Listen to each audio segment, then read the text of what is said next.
Hello, welcome back to school. So, if you remember last week, we were learning all about visualizing visualization. And do you remember what that means when you're reading or listening to a story and you begin to visualize about the story? Exactly. You are taking the clues and the words from the story and you're creating pictures, or we called it a mind movie, using the details from the story. So let's look back over at our anchor chart. Okay. And remember, we have the word visualizing, and it says, I can create a picture in my mind using the clues and words from the text as I read or listen. It's like making a movie in my brain. And remember, we had the little girl, and she had her eyes closed, and she was picturing, you know, um, the water with the birds, and it was bright and sunny. And we talked about how when you have those little circles that are leading like from your head to a cloud, that's what you're thinking. And she's also thinking, in my mind, I see water with birds and a bright sun. And then if she was going to answer a question for her teacher, it has the more pointed symbol coming out of the cloud, and it says, I visualize that. And she would have answered, I visualize that in the story there was water and there were birds flying and it was a bright sunny day. Well, this week we're going to continue on with our visualizing. And today I'm going to start our brain off. Just want to get your brain thinking and get you back in gear. And we are going to be reading not all of it, just a small portion of a story that's called Cloudy with a Chance of Meatballs. And I know some of you have probably heard this book, and some of you may have even seen the movie. So like I said, I'm just going to read a piece of it. I'm going to start a little bit at the beginning just because I want you to get the idea of the story, and then we'll move to the part I really want you to be visualizing. Okay? And so our story starts off. It says, we were all sitting around the big kitchen table. It was Saturday morning. Saturday morning. Pancake morning. Mom was squeezing oranges for juice. Henry and I were betting on how many pancakes we each could eat. And Grandpa was doing the flipping. You see? It's a busy kitchen, right? And you could visualize all those things. You certainly could. It says, seconds later, something flew through the air, headed toward the kitchen ceiling. Oh my goodness, what is that? A pancake? Well, how did that happen? You think it's a pancake? Let's see. And it landed right on Henry. You were right. After we realized that the flying object was only a pancake, we all laughed, even Grandpa. Breakfast continued quite uneventful. All the other pancakes landed in the pan, and all of them were eaten, even the one that landed on Henry. Okay, and now I'm going to flip a little bit. Well, let me finish one more, and then we'll flip on in. That night, touched off by the pancake incident at breakfast, Grandpa told us the best tall tale bedtime story that he'd ever told. Across an ocean, over lots of huge bumpy mountains, across 3 hot deserts, and 1 smaller ocean. Oh my gosh, visualize that. Okay, across an ocean, over lots of bumpy mountains, across 3 hot deserts, and 1 smaller ocean, there lays the tiny town of Chew and Swallow. And I want you to hear what he described in his tall tale that night for them. Listen to this description. And I'm not going to show you the picture. I want you to picture it in your brain, okay? So here we go. It says, there was a storm of pancakes one morning and a downpour of maple syrup that nearly flooded the town. A huge pancake covered the school. No one could get it off because of its weight, so they had to close school. Did you visualize that? Did you visualize a storm of pancakes coming from the sky, and they were so huge they could cover the whole school of Mountain View Elementary? And then, of course, the pancake was crazy heavy, so they couldn't just go pull the pancake off the building. They had to close school. Do you have that all pictured in your brain? Oh my goodness, I think I do too. It also says the syrup flooded the town. Oh my goodness. Okay, you ready to see? This was how this author visualized it, okay? Or this illustrator. That is how they visualized what I just read to you. Isn't that something else? That was pretty close to how my mind movie was. I think mine had a few different details, but they were still details that I had read about. Okay, well, now that you got your brain, it's all going, and we're thinking about visualization again. I've got a book, and I'm just going to read parts of it each day because I want to have you thinking about it. Okay, so let's go ahead and get started. Okay, it's called The Seashore Book. That's what the cover looks like. It's by Charlotte Zola Toy. And the pictures are by Wendell Miner. You see? It's a beautiful illustrations. And if you turn and look at the back of the book, see? The huge bird, the seagull. Some of you have probably been to the seashore. Okay, let's do a little bit of reading today. The Seashore Book. Okay, and as I read through this book, I want you visualizing as I'm reading. Remember, you're going to listen to the clues and the details, and all those things are going to help you create a wonderful mind movie. And remember, we want to create those mind movies while we're listening or reading because it helps us understand the story so much better. Okay, The Seashore Book.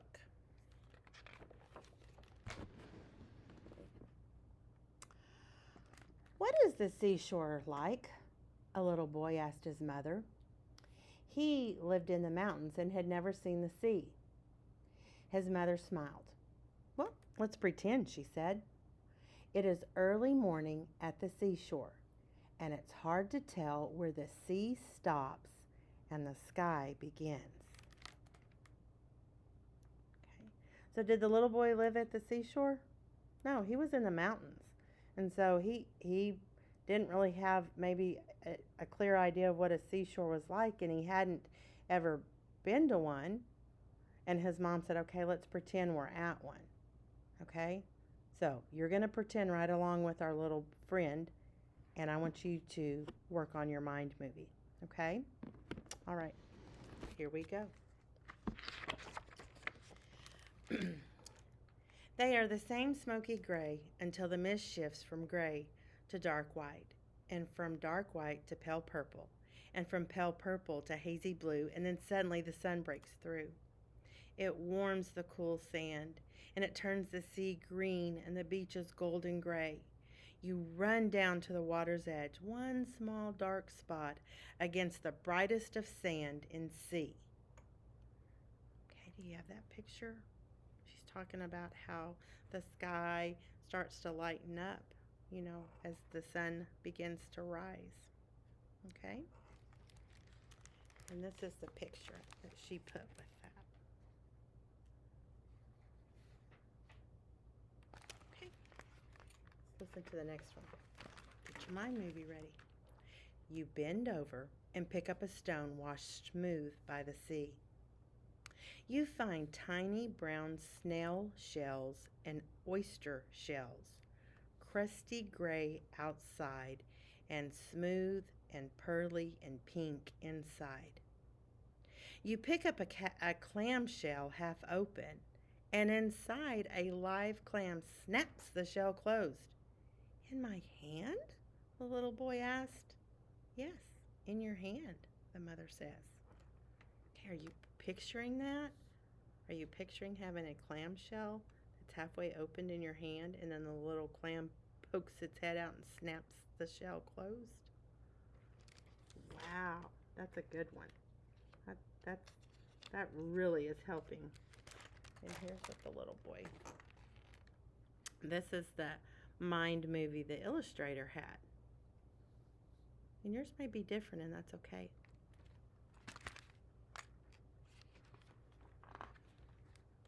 Then down you reach again, and you pick up a wet white feather from the gulls flying overhead. We sit at the edge of the water and build a castle of wet sand until the waves wash up and suck it back to sea. The cold water makes your skin feel like peppermint, and you are tired. Here's a picture of the seagull. Remember, that's where he found a feather from a seagull. Okay.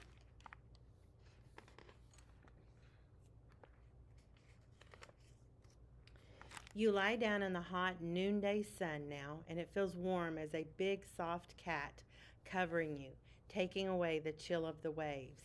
The swish, swash sound of them lulls you to sleep. Do you have your picture? You want to see what the illustrator thought? And again, your picture does not have to be identical to theirs. You're picking up on the words that are helping you to make your mind movie. Right? Okay, I'm going to stop on this page, but I've got something that I need your help with. Okay?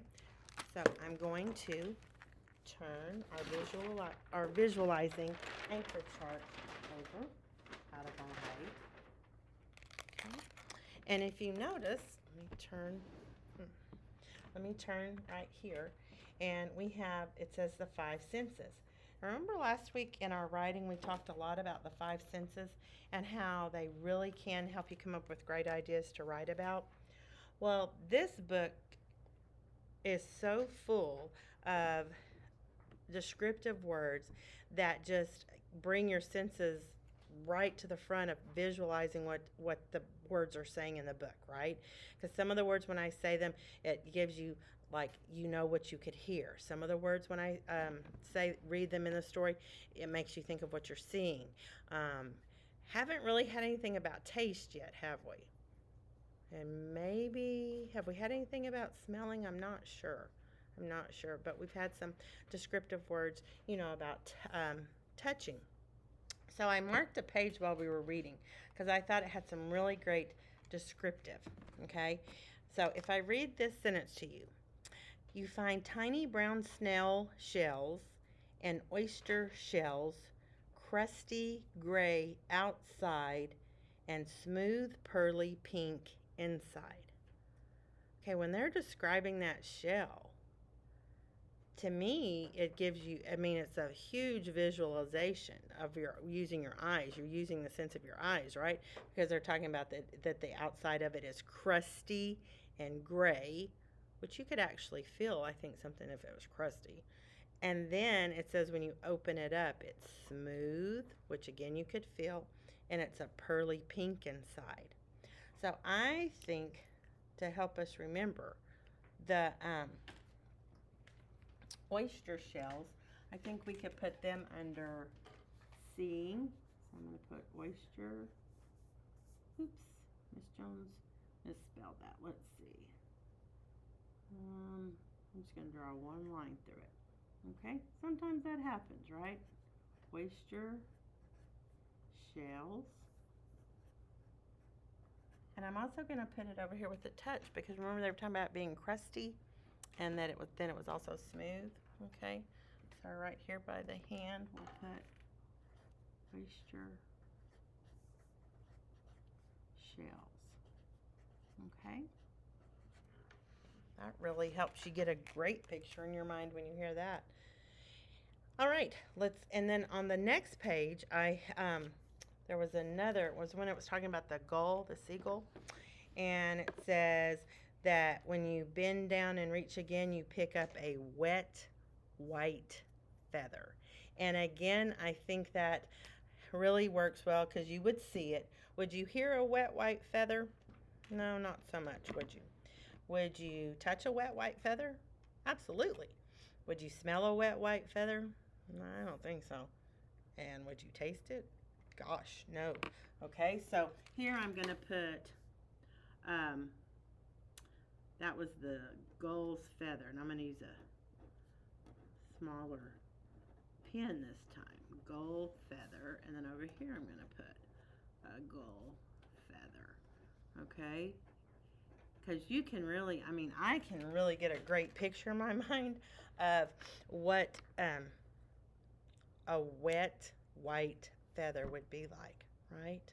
Okay, so this book to me, it just has each page is just another complete mind movie that's coming together to make one really long, wonderful movie, right?